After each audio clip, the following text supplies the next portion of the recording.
À vous tous dans le nom puissant du Seigneur Jésus-Christ de Nazareth.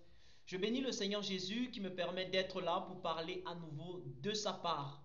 Alors il y a un message que le Seigneur Jésus m'a donné par un songe cette nuit et que je veux partager avec le corps de Christ. Mais avant de partager le message, nous allons d'abord prier. Éternel Dieu, Seigneur, merci pour ce moment. Toi qui permets à ce que, Seigneur, je sois là pour parler de ta part. Seigneur, convainc chacun du péché, de la justice, du jugement, au nom puissant de Jésus-Christ. Amen. Alors, je bénis le Seigneur Jésus-Christ qui s'est encore révélé à moi, qui m'a parlé cette nuit et qui m'a permis de comprendre des choses qui concernent l'enlèvement de l'Église. Alors, sans plus tarder, nous allons d'abord lire un passage biblique avant que je ne donne le message. Nous sommes comme ça dans 2 Pierre chapitre 3 à partir du premier verset. Il est écrit: Voici déjà, bien-aimés, la seconde lettre que je vous écris. Dans l'une et dans l'autre, je cherche à éveiller par des avertissements votre saine intelligence, afin que vous vous souveniez des choses annoncées d'avance par les saints prophètes et du commandement du Seigneur et Sauveur, enseigné par vos apôtres, sachant avant tout que dans les derniers jours, il viendra des moqueurs avec leur raillerie, marchant selon leur propre convoitise et disant, où est la promesse de son avènement? Car depuis que les pères sont morts, tout demeure comme dès le commencement de la création. Amen. Donc, la parole de Dieu nous fait comprendre que il viendra des moqueurs, des gens qui vont se moquer en disant que où est donc la promesse de son avènement? Et le Seigneur a confirmé cette parole cette nuit lorsqu'il m'a donné le songe. Voici le songe. Dans le songe, je pouvais voir un jeune chrétien qui passait le temps à prêcher l'évangile. Le chrétien ne faisait que dire que Jésus revient. Le chrétien disait qu'il faut s'arranger, il faut apprêter le retour du Seigneur parce qu'il revient. Et pendant que le chrétien était en train de prêcher comme ça, avec beaucoup de zèle, je pouvais voir un monsieur qui se moquait du jeune homme. Le monsieur se moquait du jeune homme.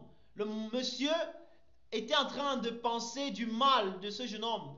Un peu dans le sens, au lieu de venir prêcher la parole, qu'est-ce qu'il fait? Il peut aller travailler. Un peu des pensées comme ça, des moqueries.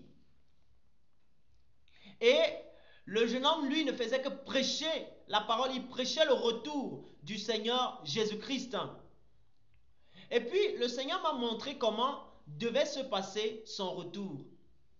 Le Seigneur m'a montré que ce jour-là va être un jour calme. Parce que je pouvais voir les habitants, chacun vaquait à ses occupations. C'était vraiment le calme. Chacun vaquait à ses occupations. Et puis, personne ne pouvait s'en douter que quelque chose devait arriver. Et puis, en un seul instant, en un clin d'œil, c'est le jeune homme que j'ai vu. Le jeune homme est parti directement. Et effectivement, avec tous ceux qui avaient attendu l'avènement du Seigneur Jésus-Christ. Et lorsque le jeune homme est parti avec les autres frères, le Seigneur m'a maintenant montré le monsieur qui se moquait. Ce monsieur était étonné. Il était étonné du fait que donc tout ce que le jeune homme était en train de dire, donc c'était vrai, donc il était dépassé. Donc il demandait, donc c'était vrai, donc il était étonné que donc c'était vrai, donc tout ce que le jeune homme là disait, donc c'était vrai. Et il était étonné et il était sur place, il ne savait pas quoi faire, il était dépassé. Alors le Seigneur a voulu confirmer cette parole que nous avons lue, qu'il viendra des moqueurs.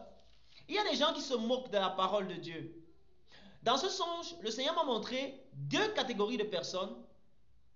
Il m'a montré la première catégorie. Il est question de nous, les chrétiens, nous les enfants de Dieu, nous ceux qui aimons vraiment le Seigneur Jésus et qui prêchons l'avènement du Seigneur Jésus-Christ. Là, il était en train de donner un message, le message d'encouragement, que nous devons continuer de prêcher son retour. Parce que il ne ment pas. Tout ce qu'il dit s'accomplit toujours.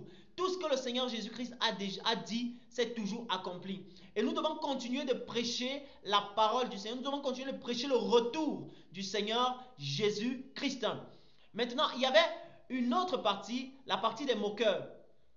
Vous qui vous moquez de la parole de Dieu, vous qui vous moquez, vous dites, ah, depuis qu'il a dit qu'il va venir, il n'est pas encore venu. Vous serez surpris. Vous serez surpris, mais ça sera trop tard lorsque vous serez surpris. Ça sera trop tard. Tous ceux qui se moquent de la parole de Dieu, tous ceux qui se moquent de tous des chrétiens qui prêchent le retour de Jésus-Christ en disant, ah, depuis qu'il a dit qu'il va venir, il n'est plus jamais venu. Vous serez surpris, mais ça sera trop tard. Ça sera trop tard. C'est le moment d'accepter Jésus-Christ comme Seigneur et Sauveur personnel. C'est le moment d'ouvrir vos cœurs au Seigneur, de vous repentir de vos péchés, d'accepter le Seigneur Jésus-Christ de Nazareth, afin d'être sauvé, afin d'être prêt le jour de l'enlèvement. Quand le Seigneur viendra chercher ceux qui l'attendent réellement, ceux qui espèrent à son avènement. Il ne viendra pas chercher les moqueurs, il ne viendra pas chercher ceux-là qui passent le temps à insulter les serviteurs de Dieu, qui prêchent le retour du Seigneur Jésus-Christ. Donc voilà, bien-aimés, le message que le Seigneur m'a donné en cette nuit. Que tous ceux qui ont des oreilles pour entendre ce que l'Esprit dit aux églises, qu'ils entendent.